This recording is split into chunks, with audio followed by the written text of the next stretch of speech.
Hello and welcome to Nollywood Fellow, a channel where I talk Nollywood. How far? Today I will talk about Kofa. Okay, that sounded weird. Anyway, it's been written, directed, everything by Jude Idada. 8 people wake up in a room in just their undergarments. They don't remember anything except their names. An armed man walks in after every hour to take one of them out.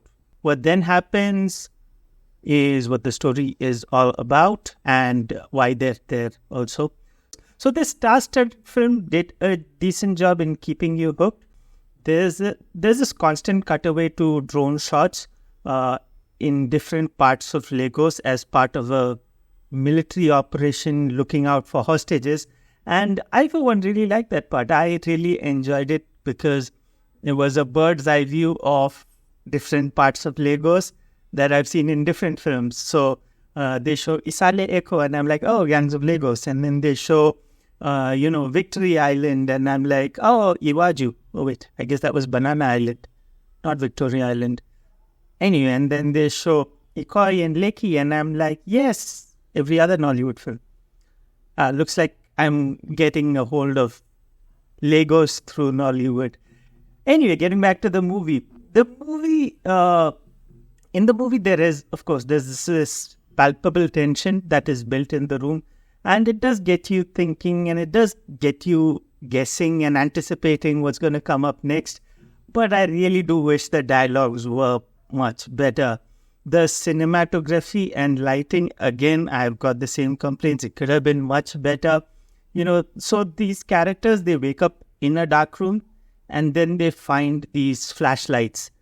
And after that, for a long time, everything is just happening with these strobing lights. I mean, and those strobing lights are so distracting from the actual content, like what's happening. It just, it's just so jarring. As the story progresses, characters start getting their memory back in pieces, and then one of them is taken away. And this happens until a big reveal. Now, about the reveal, it is unpredictable. I'm still wrapping my head around it, and I don't know if I can even say if it is good or bad, but it is undeniably interesting. And the reveal is not the ending. The movie has more in store for you.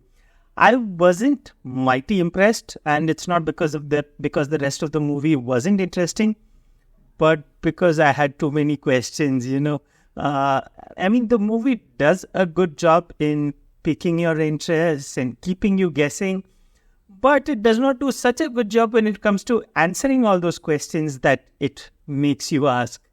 And to add to it, there is so much bizarreness to it.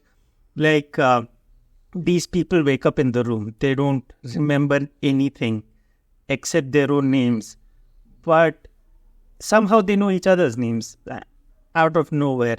And there is this scene where they're trying to jog their memory. So one of them says, let's meditate or do some hypnosis activity or something. And the group starts doing that. And there is this one person who is least interested. And that's the first person whose memories, come back to him. And like that, there's so much bizarreness. Oh yeah, the funniest one is these guys are in captivity. And they don't even know if they're going to be killed the next minute. And in the midst of that, there is one dude who gets horny and who starts making out. Yes, in that situation. All right. That was too much. But credit where it's due. The movie does a good job in highlighting the terrorism and kidnappings of Boko Haram in the north. A word of caution, there is nudity. So if you're watching it with, kids, just be ready to cover their eyes for a couple of minutes for as long as the nudity is there. That's about it. Now, moving on to performances. There are so many actors here. And all in all, I'd say the performances were not great. But I'll just talk about the main ones. Zainab Balogun has done a great job. There's a good display of emotions and she's pretty believable for the character.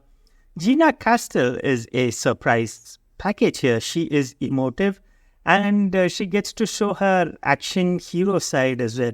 And she's done a good job there as well.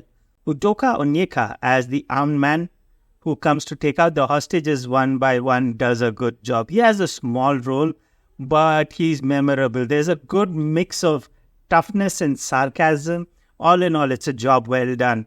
Enyinna Nwigwe, I hope I'm pronouncing it right. Well, he has probably given his worst performance here. I mean, he's a good actor. I've liked him earlier.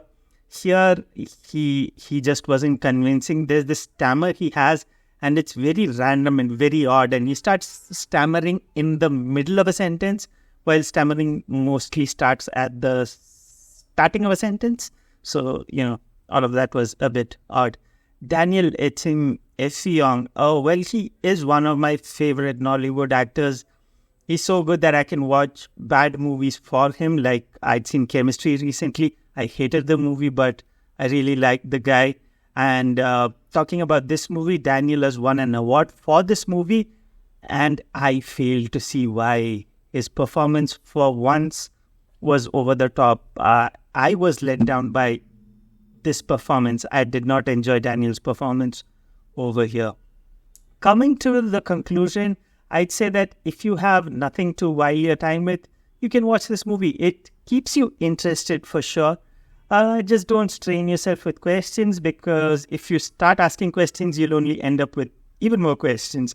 That's about it for this time. Till next time, this is me, Naughty Goodfellow, signing off. Do like, do share, and I really look forward to your comments. So please do drop a comment or two. Thank you. Till next time. Ciao.